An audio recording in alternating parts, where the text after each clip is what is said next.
Poland is preparing for the worst. They have deployed 10,000 soldiers to the border.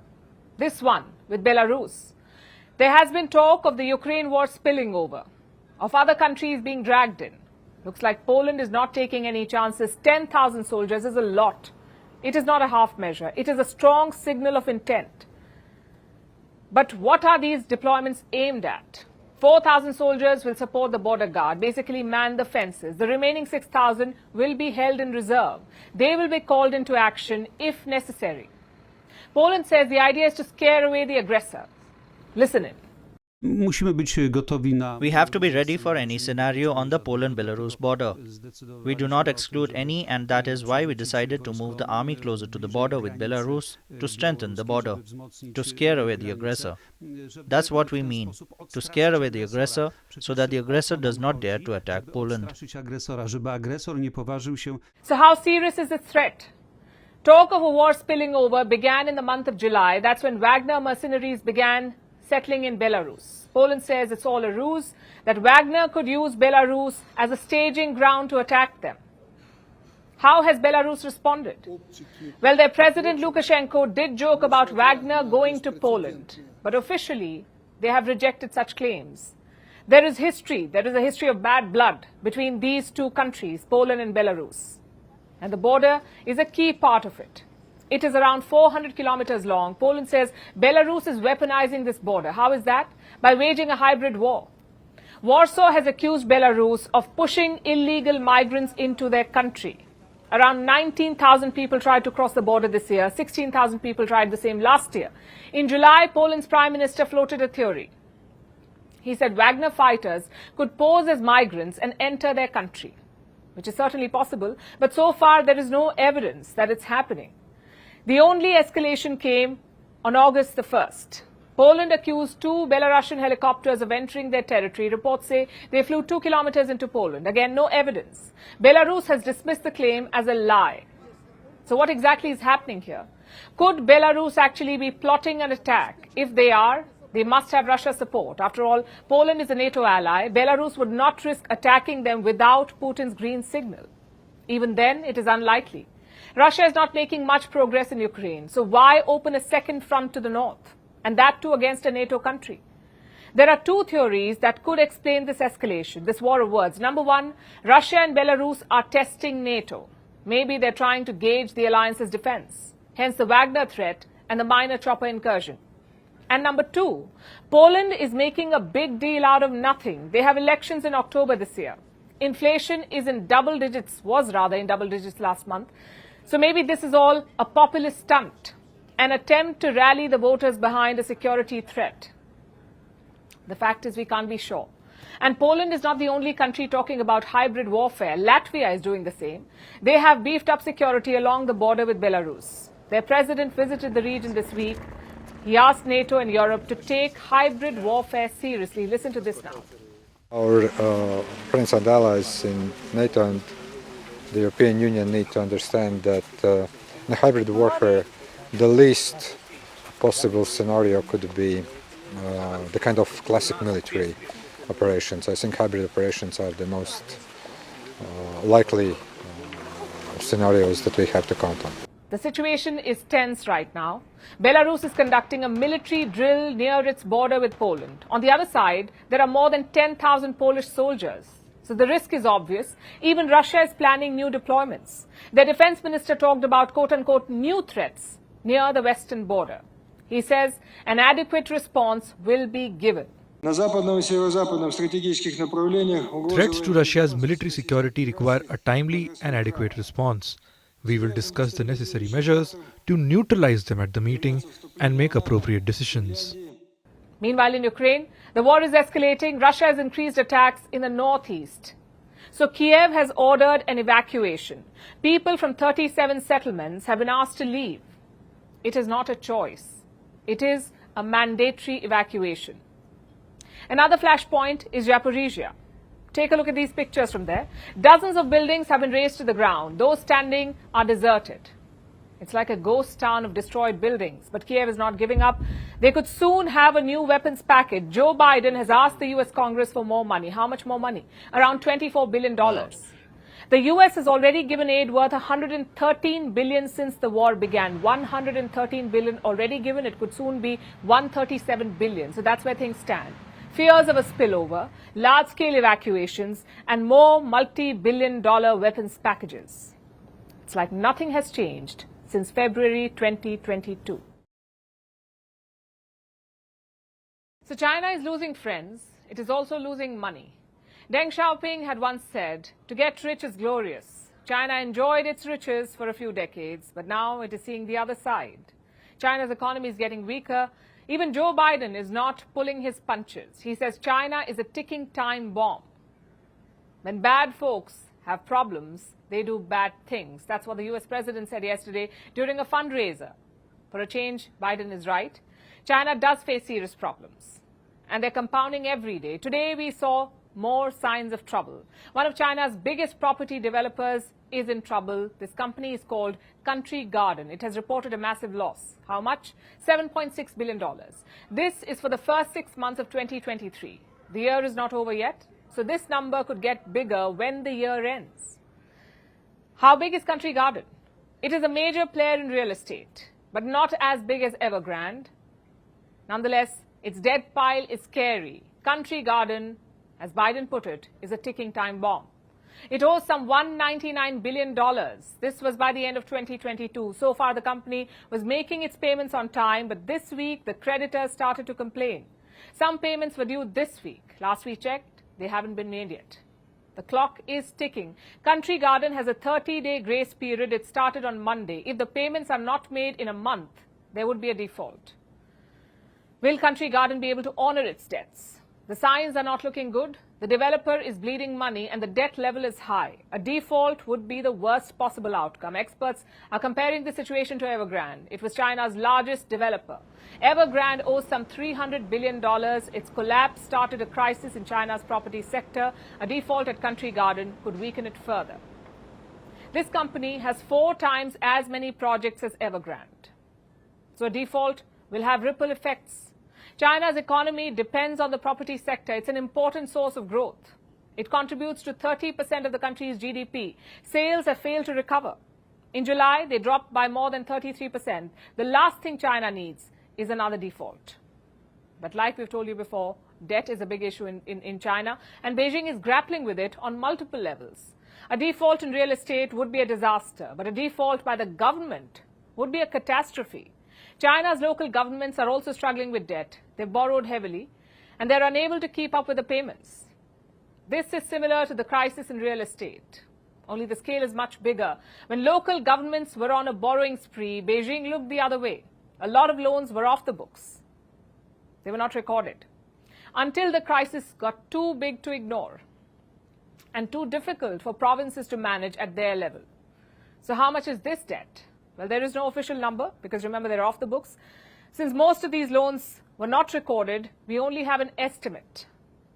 And this is an estimate from Goldman Sachs. They say the total liabilities stand at $13 trillion, $13 trillion. Beijing is finally making an intervention. They have dispatched teams of financial experts. They're going to more than 10 provinces, those that are the weakest financially. What will these experts do there?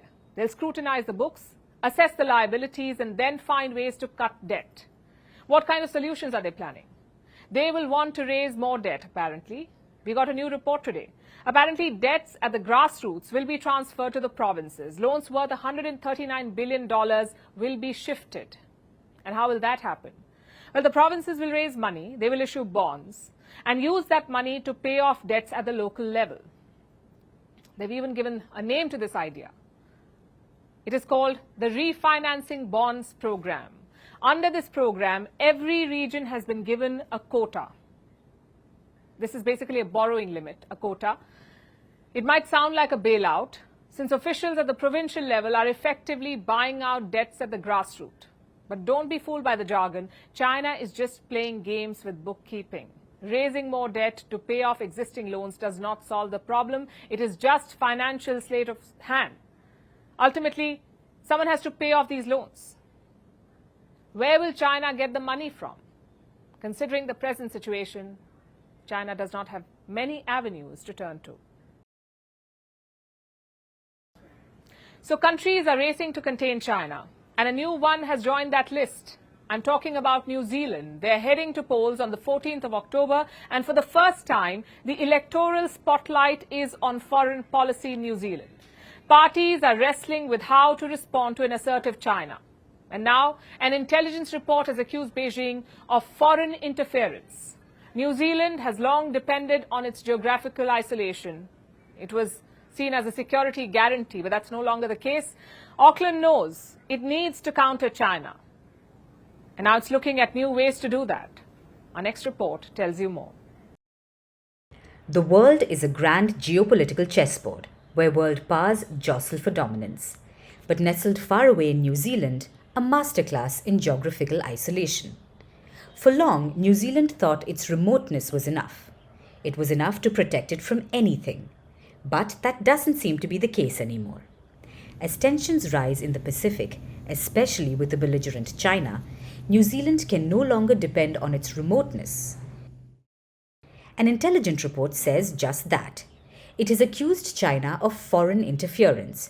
It says, and I quote, "There were foreign intelligence agencies who persistently and opportunistically conducted espionage operations against New Zealand." The report calls for greater awareness. With the general election on October 14th, there is no clear path on how the country should respond.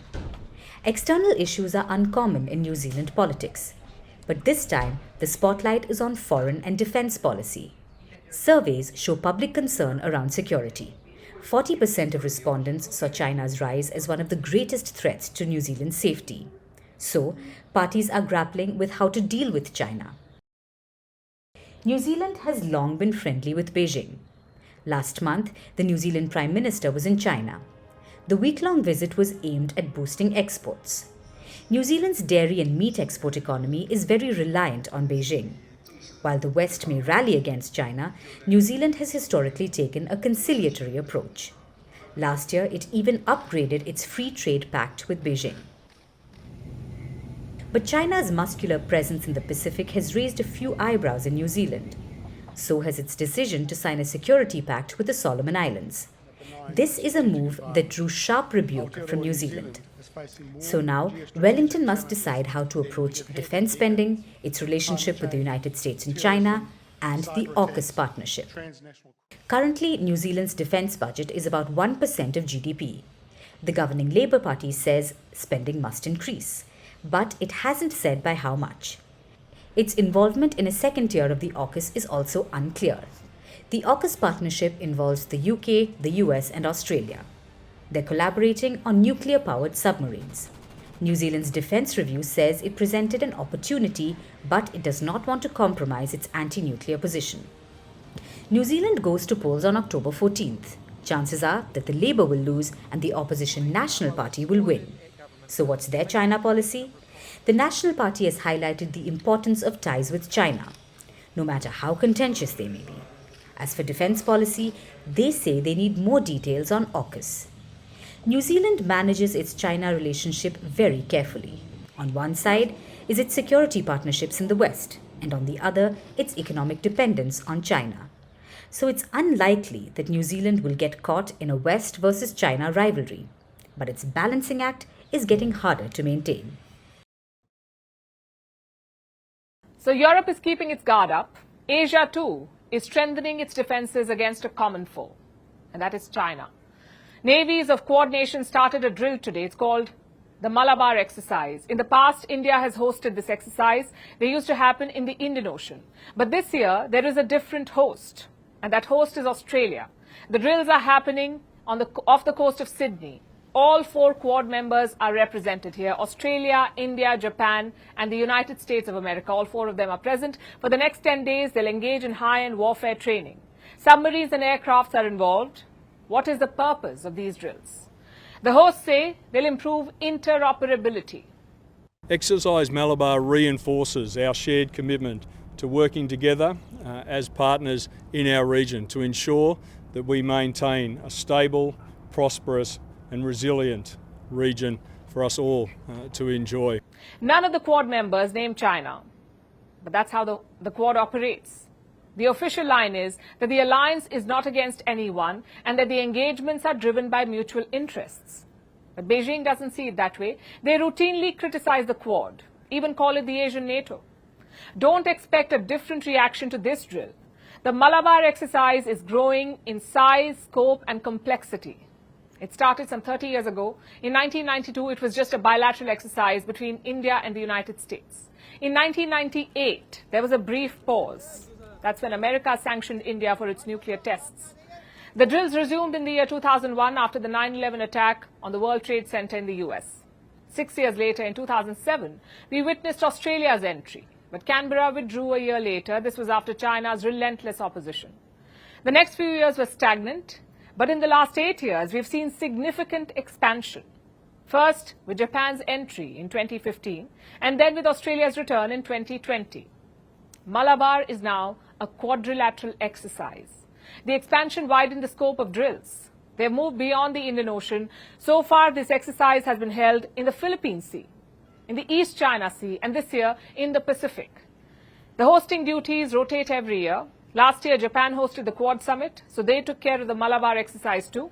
This year's summit was supposed to happen in Australia, but Joe Biden called it off at the last minute. So the summit was called off, but the Quad leaders met in Japan on the sidelines of the G7 summit. Now, the Malabar Exercise is happening in Australia as per schedule. Its scope will continue to broaden. The Indo-Pacific is getting more attention. There is expanding military coordination. The Quad might still avoid calling out China directly, but it's no longer hesitant in holding drills where the PLA wants a foothold. The Malabar Exercise will help in boosting regional security.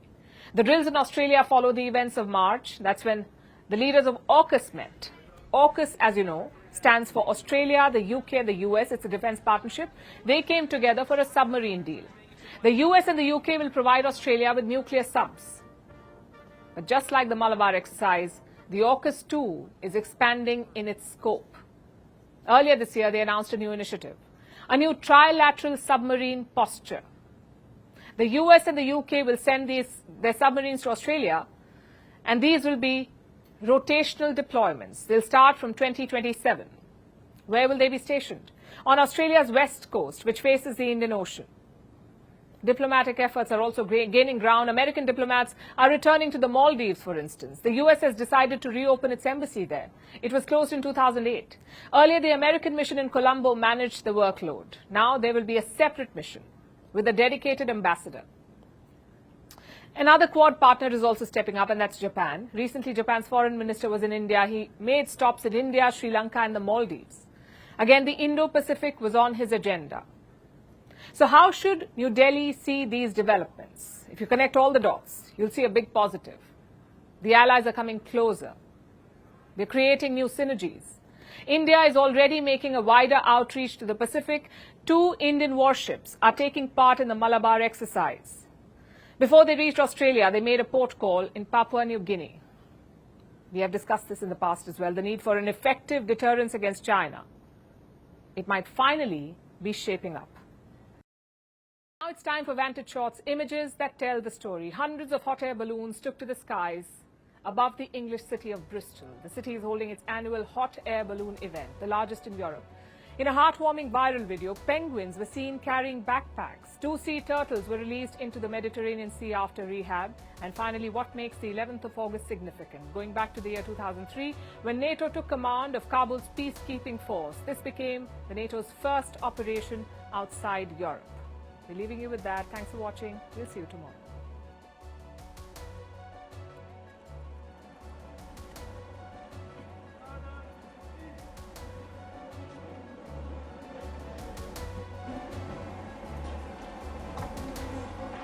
Today we have a truly international city.